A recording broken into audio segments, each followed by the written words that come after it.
सुना केरा के बातें छोड़ो बात तू एक बार पॉइंट पर आवो पॉइंट पे आवो पॉइंट पे आवो लेकिन कहे के बा कैसे कैसे कि अरे जिला सिवान के जे खाले बुखीरा हो खाले बुखीरा हो खाले बुखीरा तो के जमानी तोहर हो जाई हीरा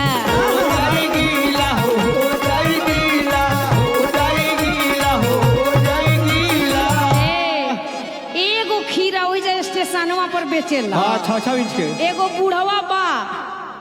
बालम खीरा सुन लो बालमा खीरा कोरिए तो पाऊ हरियर बढ़िया खीरा बेचेला ये बालमा खीरा खोइले बाड़ी 4 गो फारा काट के जो बीच में उजर नमक डाल दी पूरा छीट के दे दी मधु वो 5 रुपया में लेकिन कहे के कैसे हो कह दो कि देखिया रे के मोरैया भुला गइल बा आरा के मुरई जब देखबू तो का हो जान तरु गड़ई लेके छटवाला की देखिया रे के मुरैया तू हिल जइबू हां कैसे है दिखाओ तन दिखा के साड़ी धरो हां तन धरो कलाकार हो तो कलाकारी देखाओ खाली अपन ई देखावला से काम चली खाली मुंह देखावला से काम चली हमार ना अपन धरो कुछ और देखावे के बा तू हमार बबलू से तहार धरवा नहीं हम तो कहे के बा कैसे कि साची कोही मधु तू खिल जाइबू साची कही हो मधु तू खिल जाइबू साची कहतानी मधु तू खिल जाइबू कहतानी मधु तू खिल जाइबू वाह वाह मास्टर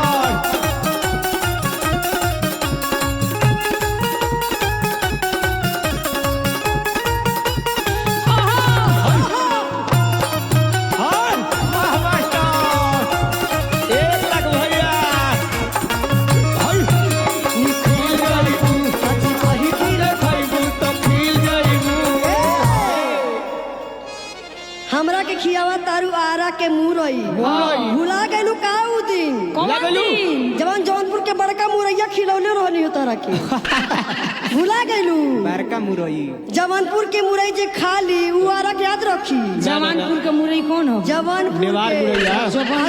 के मुरई खा लेबो तो जवाना हो जाई अब देखी इनकर जीवियो ते तरह बा कह तरी जवानपुर के या फिर कह तरी जोबनपुर के हे जवानपुर ये सदी में रहती को जोबनपुर साफ तनी कान साफ खोला तेल डाल के होई हां सरसों तेल ले आई अपने घर से ठीक बा पिछला बेर खियौले रहनी हो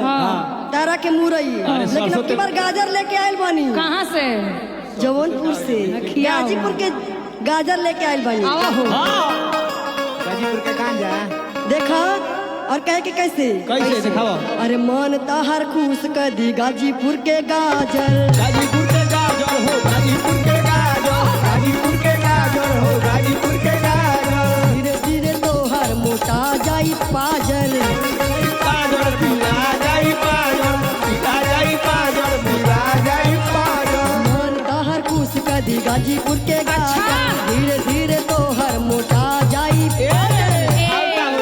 लेकिन सुना का हुई अरे परदेसी जी के नजर पे चढ़ जाइबू अरे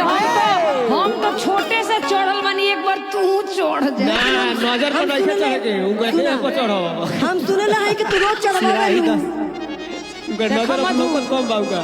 मधु अश्लील बात ना वो आरा के अश्लील बात ना मधु परदेसी जी के ना तो हम अश्लील के नानी हई ऐसन छेड़म हम फूफा बोलले कि कोई मुंह देखावले के रहबू ना ओसे कहतनी तू खुद छेड़ाइल बाड़ू का छेड़बू हमरा छेड़ देले बड़ी छेड़ दी कैमरामैन फोकस करो लेकिन सुना इनके ऊपर छेड़ना है कैसे तब फोकस करवाइया बाद में फोकस करवाइया आड़े में लेकिन कहे कि कैसे अरे परदेसी जी के नजर पे चढ़ जाइबू का होई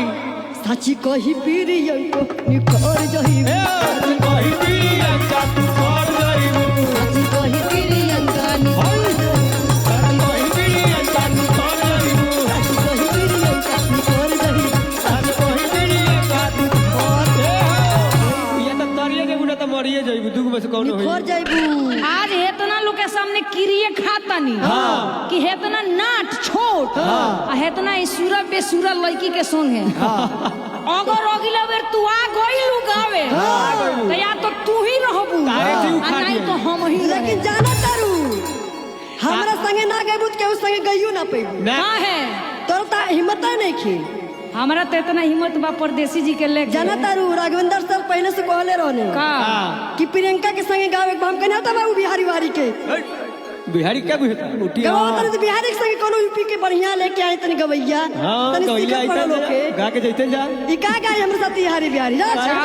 जा आव अगला में तारा के बताओ तनी चाप ना देनी तो नाम प्रियंका चपा गेल बड़ू का चपा चापे चापे बाबू यूपी चापे से चपा गेल बड़ू अब इकरा संग वो नहीं के गावे बुलडोजर के से ये गाँव के खत्म बड़ी